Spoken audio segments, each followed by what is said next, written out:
Nova Estela Ciência e Debate, um programa da TV PUC São Paulo, um programa que a cada semana traz aqui ao canal universitário um debate sobre a ciência, sobre todos os aspectos possíveis e imagináveis, e que este ano tem mensalmente uma gravação aqui no Museu da Imagem e do Som, no MIS São Paulo, museu que está muito agitado e que inclui também a gravação do Nova Estela.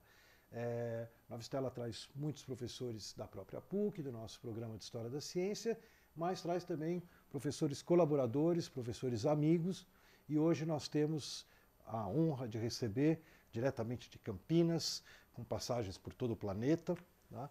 O professor Walter Carnielli. Ele é diretor do Centro de Lógica e Epistemologia da Unicamp e que vem aqui colaborar com o Nova Estela.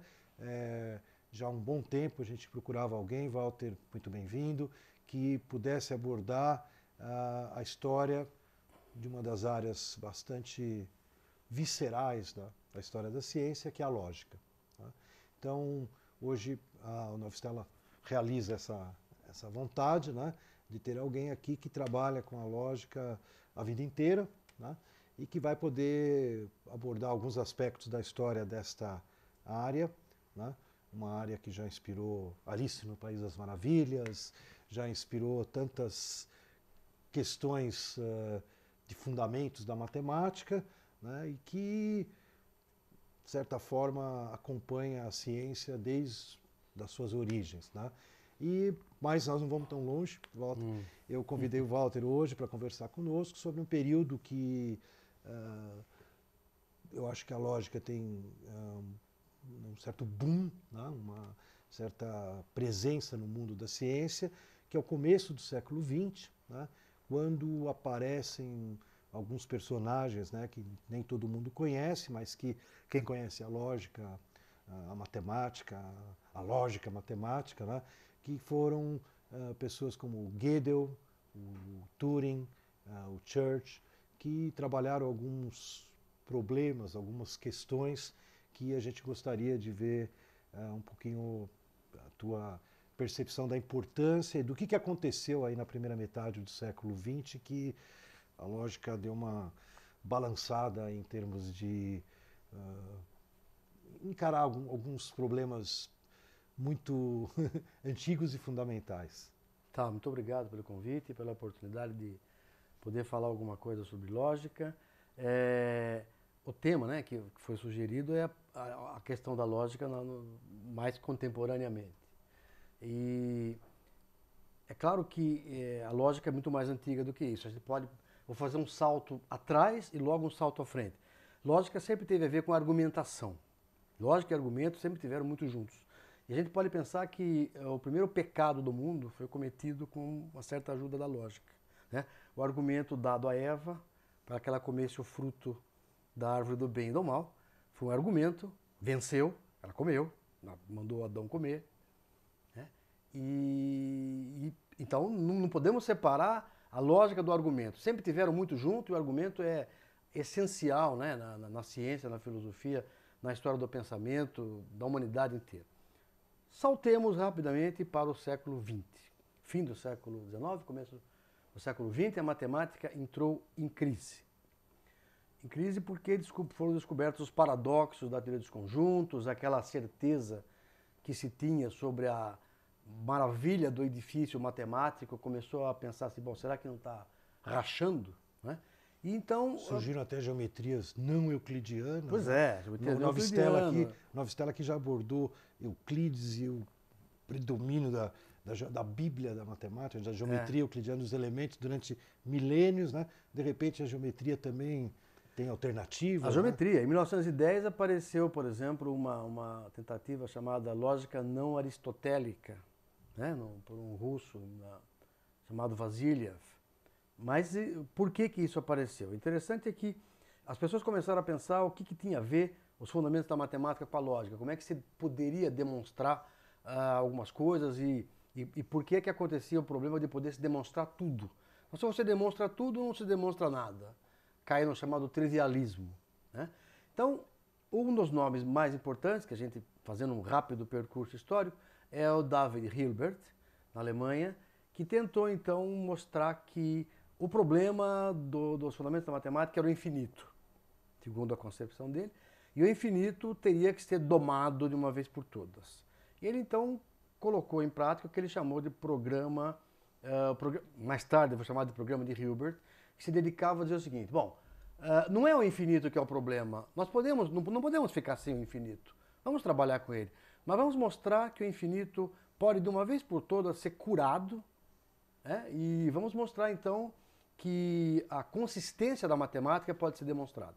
Eu posso demonstrar, se eu for cuidadoso, a consistência da matemática e não vou ter mais o risco desses perigosíssimos paradoxos solapando a base do edifício matemático.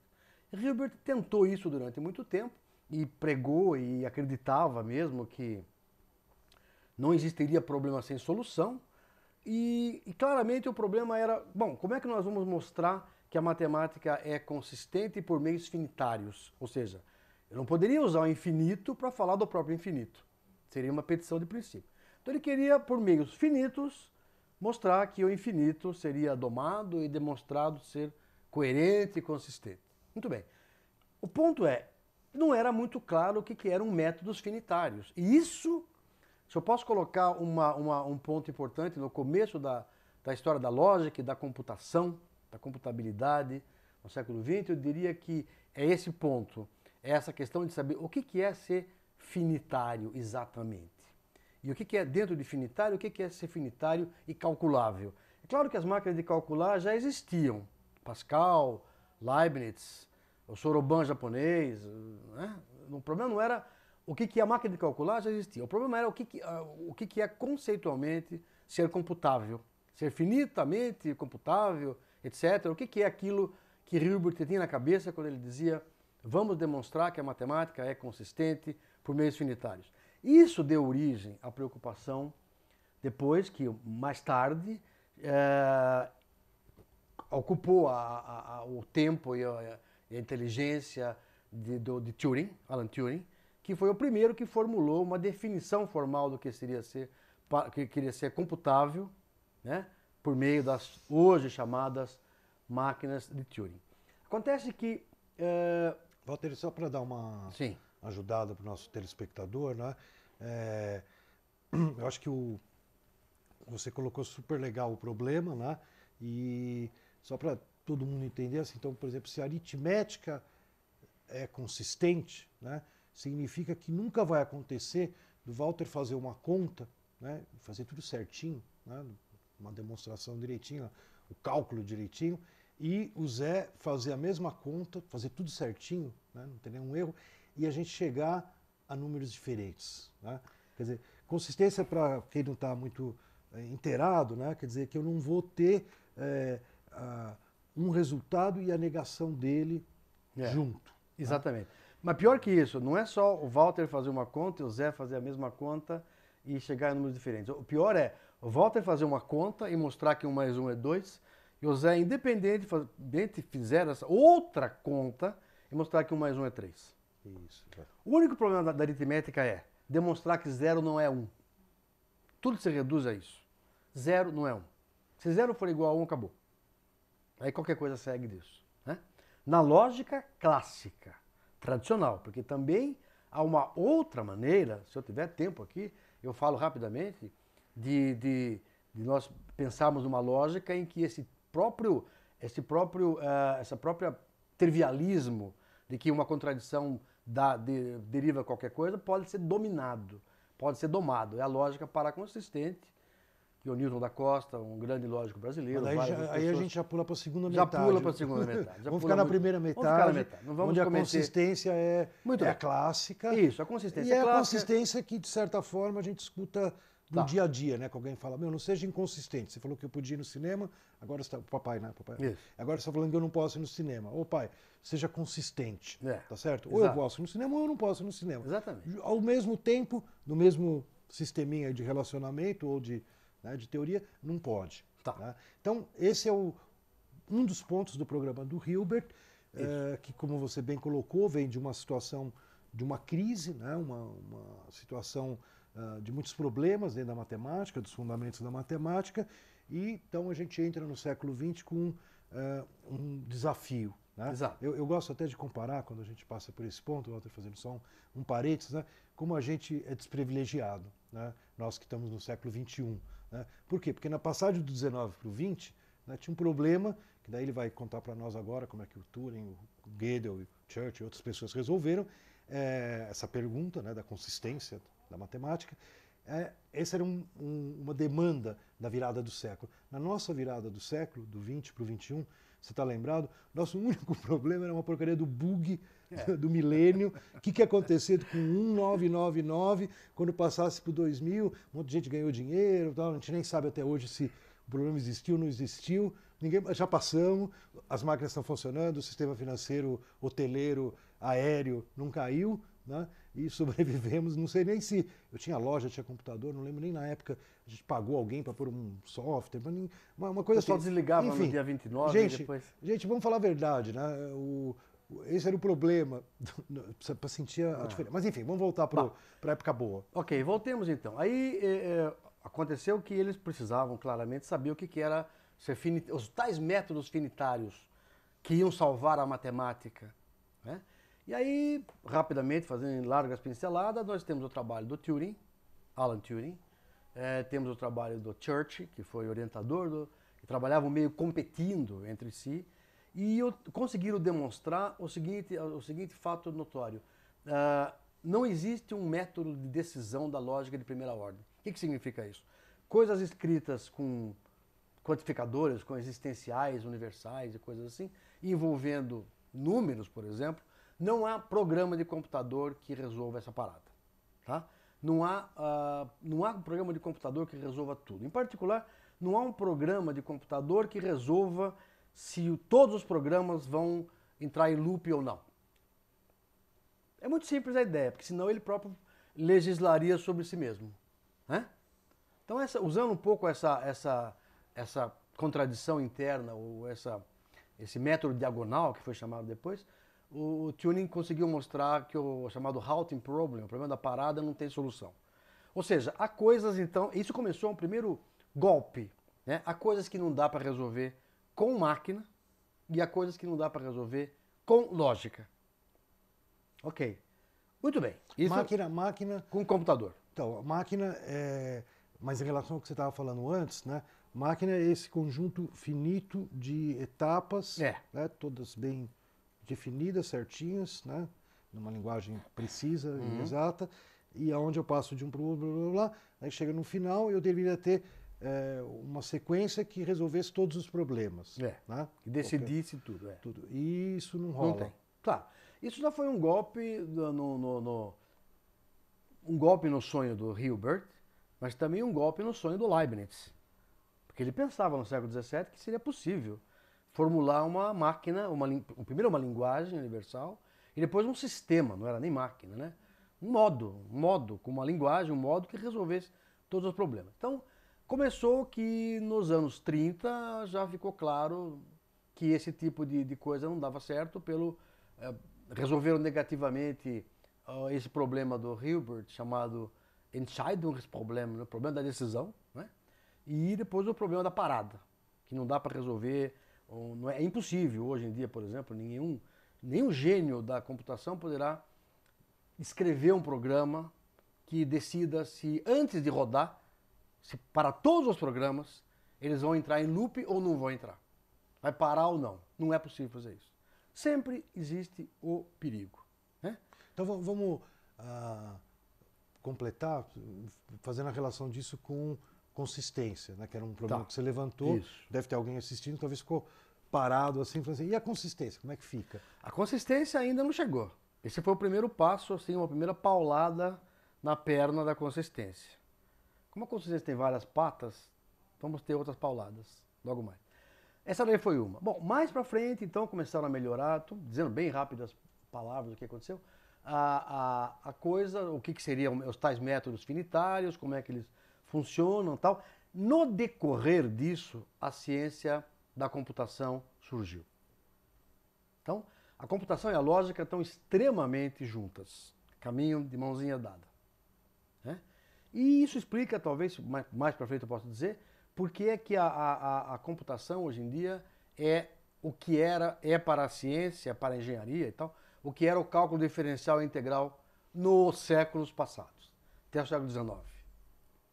O cálculo integral e diferencial continua sendo importante, mas existe outra vertente importante, que é a computação, que está por trás de infinitilhões de coisas.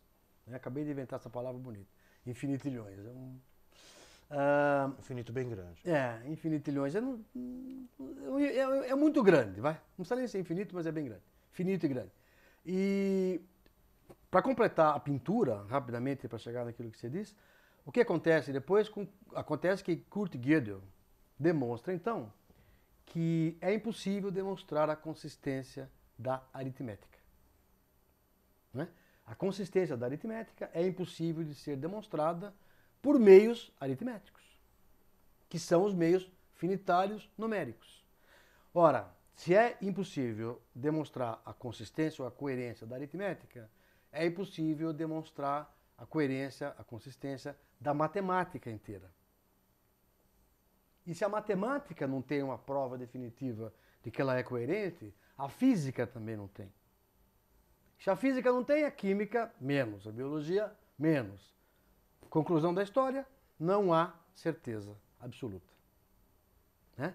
Esse foi talvez o saldo definitivo da lógica no século XX. Não é possível. Então o que nós temos que fazer? Temos que conviver com isso, modificar a extensão dos nossos sonhos.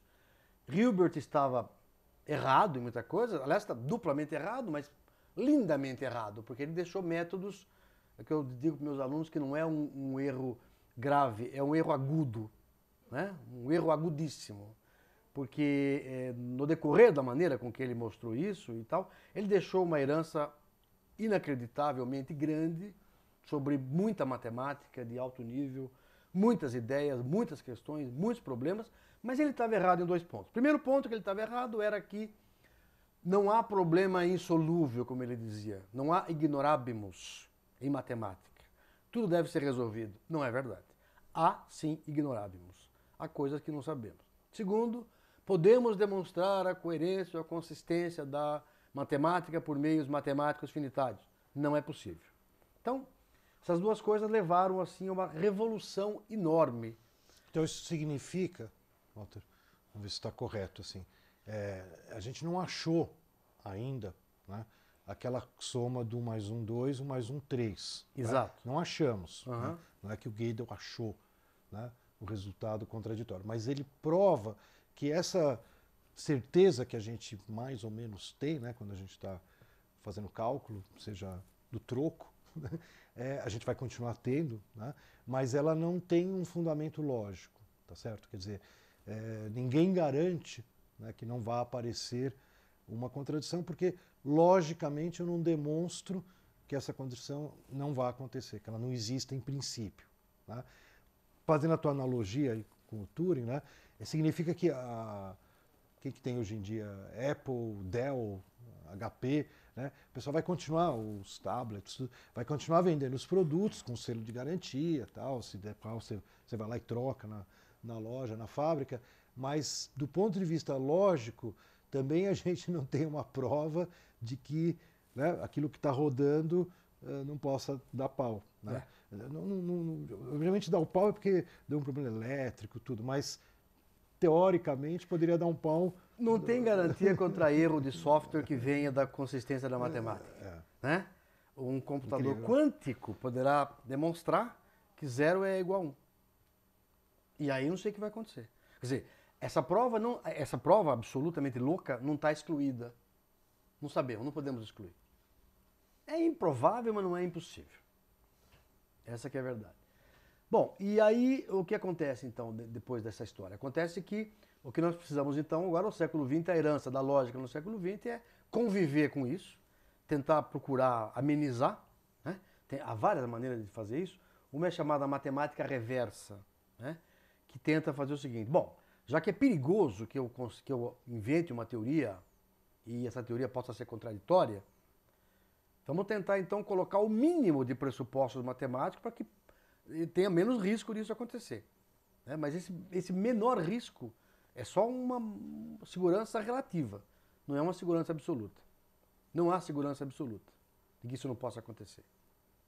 Né? Bom, isso aí voltando àquela história, tudo dentro do âmbito da lógica clássica. Nessa discussão toda, surgiram também as outras escolas de lógica diferentes. Né? Visões diferentes, lógicas diferentes, maneira de olhar, por exemplo, o construtivismo. Vamos tentar ser mais construtivos possível, de maneira que a gente possa evitar o problema dessa incoerência matemática. Tudo bem, não deu muito certo, porque embora o construtivismo, o intuicionismo seja uma belíssima tentativa, pode-se demonstrar que a matemática aritmética intuicionista é tão perigosa quanto a outra que não é intuicionista. Então, o que acontece? Tome muito cuidado, fica tudo muito mais difícil e no frigir dos ovos dá no mesmo. O risco é o mesmo. Tudo bem. Outras lógicas surgiram, outras correntes. Quem vem primeiro? A lógica vem primeiro, a matemática vem depois. Ou não, a matemática vem primeiro, a lógica vem depois. São discussões filosóficas ainda abertas e interminadas. Mas também surgiram, para completar o panorama do século XX, as lógicas chamadas não clássicas ou alternativas, né? Que são, por exemplo, outras maneiras de olhar as coisas que não são matemáticas. Por exemplo, dou um exemplo da lógica difusa. A lógica difusa, ela se aplica fora da matemática. Na matemática as coisas são ou não são. Alguém não pode estar ligeiramente grávida ou grávido, né? Zé Luiz não pode estar ligeiramente grávido. O tal não está. No entanto, ele pode gostar bastante de banana ou pouco de banana. Ou mais de café, menos de chocolate ou coisa desse tipo. Então tem áreas em que a gradação é importante. Muitas áreas que a gradação é importante. Então começa a aparecer a necessidade ou interesse de lógica difusa. Muito bem, aparecem outras lógicas. A lógica multivalorada. Eu posso pensar que algo é verdadeiro, falso, mais ou menos. É verdadeiro tal coisa? É verdadeiro que tivemos hoje um problema de trânsito pior do que a média? Mais ou menos. Estava ruim, mas não estava tanto. E aí vai. A lógica paraconsistente, que diz o seguinte, bom, será que a contradição tem que nos assustar tanto assim? Na prática, nós não fazemos assim. Na matemática, se eu provar que 0 é igual a 1, parece que é um caos. Mas se eu vou perguntar o preço do café, alguém me fala que é 12, depois eu vejo que é 11. 11 não é igual a 12, subtrai 11 dos dois lados, vai ficar que 0 é diferente de 1. Ou 0 é igual a 1. Então o preço do café é 11 e é 12, remonta a que o preço do café é 0 e é 1. Ou seja, 0 é igual a 1. Mas, no entanto, o que eu faço na vida prática? Eu não saio por aí dizendo que eu sou o Papa, ou sou Barack Obama, Michelle Obama. Né? Não concluo qualquer coisa disso aí. Digo, não sei, vamos rever. Vamos perguntar de novo, ouvi mal, não sei, talvez eu não me enganei, perguntei outra coisa, a pessoa respondeu outra. Esse tipo de racionalidade, a lógica paraconsistente tenta formalizar, tenta procurar, tenta fabricar uma lógica que seja tão lógica quanto a outra, tão boa quanto a clássica, e que aguente o tranco da contradição, dizendo bem claramente. Né? Muito bem, e aí não foi só isso, surgiram as lógicas modais formalizadas, já existiam antes, mas a lógica do tempo, a lógica do possível, a lógica do necessário, a lógica do permitido, a lógica do proibido, e etc, etc, etc. E uma grande coisa hoje em dia, uma grande área de trabalho é combinar esse tipo de lógicas, né? Chamado combinação de lógica, entre lógicas, de maneira que, por exemplo, eu possa criar uma máquina mais inteligente, um robô mais inteligente, ou eu próprio possa formular as minhas ideias de maneira mais inteligente. Nós não precisamos de máquina obrigatoriamente. Nós próprios podemos ser as nossas máquinas, né? Ou seja, pensar de maneira rigorosa, formalizada, esclarecer os problemas e tal. Acaba voltando tudo de novo, a lógica acaba de novo influindo na argumentação. Nunca se desgrudou. nunca se separaram. Lógica e argumentação nunca se separaram. Na matemática ela tem um certo matiz, na ciência tem um outro, mas na argumentação ela também sobrevive. Então, o que a gente vê hoje como você está dizendo, uma grande efervescência do interesse pela lógica, e acaba sendo isso claro. Por quê? Porque ela tem uma influência monumental na matemática. A matemática, como já conversamos agora, não pode ser demonstrada ser absolutamente coerente e não resolve tudo. Isso implica que a ciência vai herdar tudo isso. As outras ciências vão herdar tudo isso. Quanto mais longe da matemática elas estiverem, elas vão herdar. Se elas quiserem usar métodos matemáticos, elas vão ter que sofrer do mesmo mal. A economia, por exemplo. Né? Uma coisa interessante é notar que recentemente, os prêmios Nobel de Economia tratam de problemas lógicos, basicamente, e matemáticos. Porque a economia vai sofrer disso. E a racionalidade vai sofrer disso também, por um lado. Por outro lado, a computação... desculpa. Eu vou te interromper, tá. Infelizmente, né? A televisão é rápida, né? Precisa ver o tempo, a lógica do tempo da televisão, mas eu queria dizer que eu acho que foi bastante importante, né? Até porque tem um comentário que a gente já fez aqui no Nova Stella, numa outra situação, do Mário Schember, né? Um grande físico, cientista brasileiro, que dizia que o teorema de Gödel e essas equivalências, né? Elas foram talvez a maior mudança no século XX, talvez não só científica, né? Intelectual, né? Filosófica, e que remonta talvez assim na história da humanidade a descoberta dos irracionais lá no mundo antigo, né? Quer dizer, o mesmo choque e a mesma influência em possibilidades. Mas a gente vai poder voltar, Walter, eu queria agradecer muito a sua presença aqui no Nova Stella. Então, o Nova Stella, esse debate vai se despedindo. Nós lembramos sempre, né, que 9 estelas apareceram lá na Renascença, num momento de grande agitação intelectual, científica, origens da ciência moderna, e que 9 estelas significavam, na época, né, um horizonte novo, uma nova perspectiva, né, uma nova metodologia, uma nova forma de fazer ciência, e que, de novo, no século XXI, novas estelas possam nos iluminar.